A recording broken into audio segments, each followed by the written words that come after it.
Hello साथीहरु, good morning. आज चाहिँ म कहाँ गएको बिहानै भन्दाखेरि चाहिँ म चाहिँ दार्जिलिङ जाँदैछु। अन्त दार्जिलिङ चाहिँ किन गएको भन्दाखेरि चाहिँ मेरो यो फुल भिडियो हेर्नुस् होला हैन। एक्चुअलमा भ्लग त गर्दिनँ होला किनभने माम पनि बिसन्चो हुनुहुन्छ नि त। त्यसले गर्दाखेरि चाहिँ भ्लग चाहिँ गर्दिनँ होला। भए पनि अलिअलि भ्यू चाहिँ हजुरहरूलाई देखाउँदै लाँदैछु।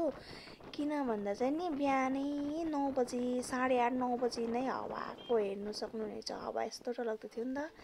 त्यसले गर्दाखेरि चाहिँ अन्त मलाई चाहिँ गिङबाट सब्जीहरू पनि ल्याइदिनु भएकोले गर्दाखेरि चाहिँ म चाहिँ गिङको मम्मीहरूलाई भेट्न पनि जाँदैछु हैन। यो दिन चाहिँ तर ब्याड लकै भयो किनभने यस्तो डरलाग्दो जाम थियो नि त। घुम भन्ज्याङदेखिको त जाम। म बिहान 8:30 को गाडीमा चढेको होला। दार्जिलिङ पुगेको थिएँ 1 बजी हो। त्यसले गर्दाखेरि फर्किनु पनि मलाई ढिलो भयो। 1 बजी पुगेर म कहाँ भिडियो सुट गरिरहनु। त्यसले गर्दाखेरि चाहिँ जति हुन्छ त्यति नै बनाएको छु। अब हजुरहरूलाई म जति भिडियो बनाउन सक्छु त्यति बनाउँछु। बनाउन नसकेको चाहिँ बेलुका घरमा आएर भेटौँ होला साथी हो। अन्त बाटोको भ्यू चाहिँ यस्तो छ हाम्रो चाहिँ सुखे निक्लिने चाहिँ।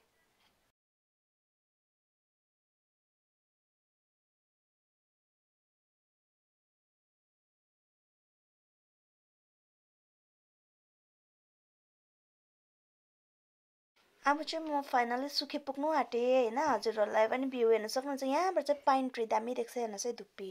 वाउ छ हो। अब एकैचोटि बेलुका भेटौँ लस्। हेलो साथीहरू, आज चाहिँ मैले हैन कति 6:30 मा भ्लग स्टार्ट गरिरहेको छु। किन भन्दाखेरि चाहिँ आज चाहिँ म बजार गएको थिएँ नि त मम्मीलाई भेट्नु, मम्मी र नानालाई। अफसोस मैले चाहिँ भिडियो गर्नु पाइनँ किन भन्दाखेरि पुरा हावा आउँदै थियो नि त। मलाई फोन पक्रिनु पुरा प्रब्लम पर्यो किनभने मैले स्ट्यान्ड लगेको थिइनँ नि त। अन्त मलाई चाहिँ माइतबाट चाहिँ सब्जीहरू ल्याइदिनु भएको थियो नि त हो। अन्त म हजुरहरूलाई पनि देखाउनु गइरहेको छु के ल्याइदिनु भएको छ भनेर हो। मेरो भिडियोमा चाहिँ बनिरहनुहोस् होला गाइस, स्टे ट्युन। यो दुईटा पोका चाहिँ माइतबाट आएको हो। अब यसमा के छ हजुरहरूलाई पनि म देखाउँछु हेर्नुहोस् है। फर्स्ट चाहिँ म यो खोल्छु ल। फर्स्टमा छ रहेछ मुला। कत्रो मुला हौ। What is this? This is dhania. धनिया हेर्न सक्नुहुन्छ होइन। यति धेरै धनिया हो।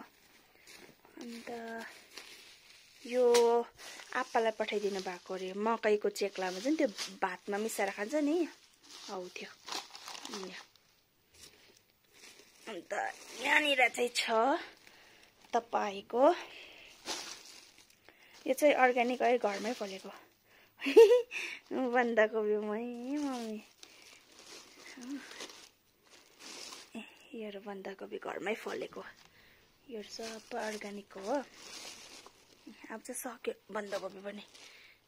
बन्दाकोपी फुलकोपी चाहिँ मलाई अस्तिदेखिको ल्याउन आइज भन्दै थियो त। म गएकै थिइनँ नि त हो। त्यसले गर्दा हेर्नु न यो चाहिँ पर्पल खालको हुन्छ नि त्यो है।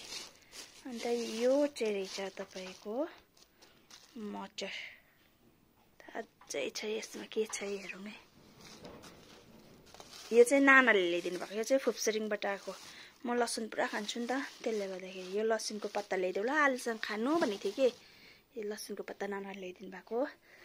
अन्त फेरि छ यो पम्किन। यत्रो आएको छ सब्जी। अब फेरि म योबाट खोज्छु ल यसमा के छ हेरौँ है साथी हो।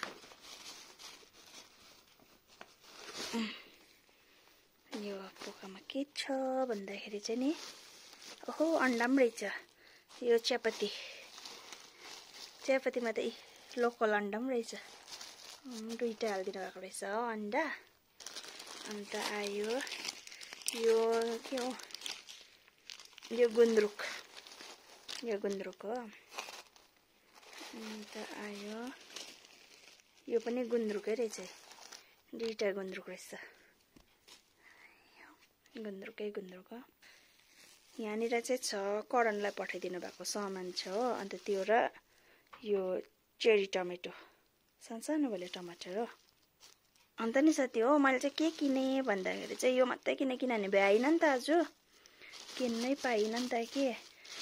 प्याज किनेँ, प्याज ल्याएँ होइन। यो चाहिँ मैले लिएको भनौँ न।